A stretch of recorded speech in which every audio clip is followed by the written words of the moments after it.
Ketika uang gampang tercipta, tatanan masyarakat akan jadi rusak. Jadi bagaimana caranya menciptakan uang yang mudah dibawa tetapi sulit untuk dibuat? Nah, salah satu solusinya adalah dengan Bitcoin. Pada tahun 2008, aku merasa muak dengan uang pemerintah, yang penuh dengan korupsi dan manipulasi. Jadi aku menciptakan sebuah mata uang digital, yang dapat dikirim langsung dari satu orang ke orang lain, tanpa melibatkan bank atau pemerintah. Dan hebatnya, Bitcoin adalah uang yang kuat dan reliable. Bitcoin adalah uang terkuat yang pernah diciptakan. Bitcoin itu sangat sulit untuk diproduksi karena setiap koin baru hanya akan ditambahkan ke dalam suplai yang ada setelah komputer bekerja keras memecahkan masalah matematika yang tidak memiliki jalan pintas. Dan proses ini memakan banyak energi dan waktu untuk menyelesaikannya. Oke, tapi kalau Bitcoin hanya ada di komputer, kenapa aku tidak copy-paste aja Bitcoinnya?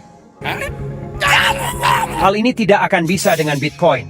Kamu tahu, ada sebuah catatan publik untuk setiap Bitcoin yang pernah dibuat. Catatan ini disebut blockchain. Blockchain ini seperti sebuah puzzle, dan setiap Bitcoin memiliki bentuk yang unik. Dan karena setiap orang memiliki salinan catatan publik, jika seseorang mencoba memalsukan Bitcoin, maka Bitcoin tersebut tidak akan sesuai dengan puzzle yang ada, dan akan ditolak oleh jaringan Bitcoin sebelum ada yang bisa menggunakannya. Itulah mengapa Bitcoin itu sangat aman dari para kriminal dan pemerintah. Kamu mengatakan soal kriminal 2 kali. Dan tidak seperti rupiah, yang dapat dicetak tanpa batas, hanya akan ada 21 juta Bitcoin. Suplai Bitcoin tidak mungkin untuk mengalami inflasi. Satu-satunya cara untuk mendapatkan Bitcoin adalah dengan mendapatkannya, atau membelinya dari seseorang yang memilikinya. Ya! Jangan tersinggung ya, tetapi jika kamu yang mengontrol Bitcoin, berarti kamu juga bisa memanipulasinya, sama seperti pemerintah. Aku tidak mengontrolnya. Tidak ada seorang pun yang bisa mengontrol jaringan Bitcoin. Bitcoin dikendalikan oleh jaringan publik pengguna Bitcoin yang siapapun dapat bergabung. Jadi, jika seseorang ingin mengubah sesuatu dalam kode Bitcoin, mereka perlu mendapatkan persetujuan mayoritas dari jutaan pengguna Bitcoin, atau perubahan itu tidak akan terjadi. Dan kapan sih mayoritas dari kita pernah setuju pada suatu hal? Saat sampah berserakan. Benar! Wow, aku tidak pernah berpikir mata uang buatan ini bisa begitu logis dan efektif. Saat ini jutaan orang telah mengirim Bitcoin secara instan dan murah satu sama lain di seluruh dunia tanpa melibatkan bank atau pemerintah. Dan karena Bitcoin adalah mata uang yang kuat dan reliable, kamu tidak akan bisa mencetak lebih banyak lagi.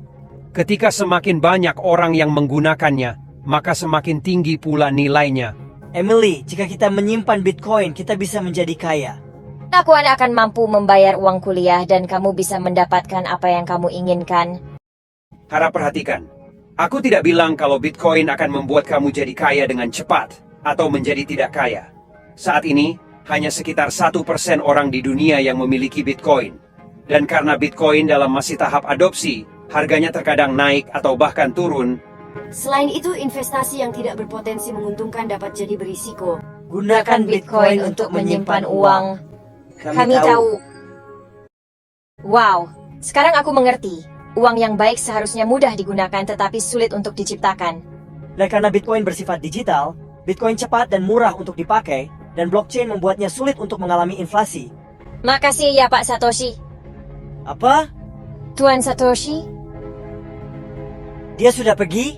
Atau apakah dia bahkan pernah ada di sini?